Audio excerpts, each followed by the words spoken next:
What is the optimal time to stop eating before bed?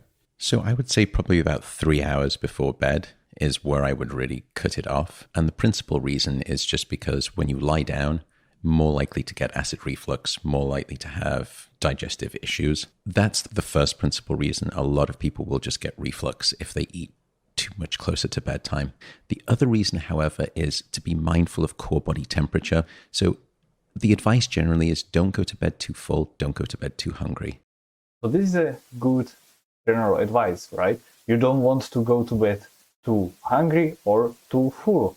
And managing your core body temperature really is associated with better sleep. So for example, you don't want to be too hot, right? When going to bed, we want to be a little bit on the colder side.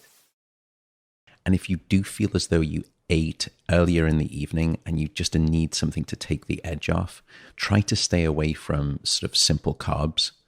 The reason being is that those will actually just get translated more quickly into a sort of an energy and ultimately a heat index. And when you need to fall asleep, you need to drop your core body temperature. So if you're fueling yourself with simple carbs right before bed, let's say that you just have a nice big bowl of cereal, sugary sort of nonsense, you will actually see a slight increase in core body temperature because of that sort of sugar caloric burning. Well, do we need to say if you eat anything, your core body temperature will rise? But when we look at the different macronutrient sources, it doesn't really make sense to me, because simple carbohydrates, while they increase that thermic effect of feeding or your core body temperature as well, it is also a dose-dependent factor. So if you eat just a small snack, small bowl, shouldn't be a real problem, real issue. But if you eat a big meal, and it can be fat, it can be protein or whatever, this will increase your thermic effect of eating and your core body temperature much more. So let's see what he proposes. That raises core body temperature. That makes it harder for you to fall asleep. Why? Because you need to drop your core body temperature by about 2 to 3 degrees Fahrenheit to initiate sleep and then to stay asleep. And that's the reason you'll always find it easier to fall asleep in that room that's too cold than too hot.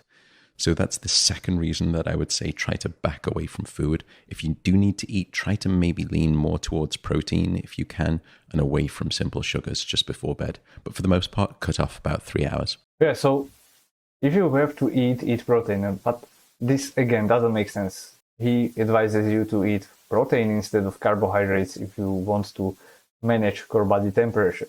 If we look just at food and at sleep through the lens of core body temperature, I don't think it makes sense, because then again, protein has the highest thermic effect of feeding and it increases your core body temperature the most.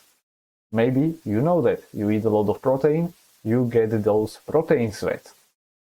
Besides that, there are many other things that influence our body, our core temperature, and also that they affect sleep. Examine.com created this article that shared what affects thermic effect of feeding. And when it comes to macronutrient composition, for example, meals higher in fiber also increase thermic effect of feeding. So this can be like also not so simple carbs, right? On the other hand, we have foods that are highly processed and they seem to lower the thermic effect of feeding. So there are a lot of contradictory messages, but what we should focus on is like the whole package, right? We know from other studies that explored this topic when it comes to nutrition and how it affects your sleep, that generally speaking, higher fiber meals are better for sleep. They don't disrupt the sleep as much as those highly processed food, because highly processed food is also usually higher in calories. It is really high in salt, so you wake up really dehydrated in the morning. Besides that, high fat meals are also correlated with worse sleep. So what that all tells us is just try to eat like 3 hours or more before the bed. If you have to have some snack, have something small and don't really bother about, if it's like carbs, simple carbs, or high protein, low protein, or fatty meal.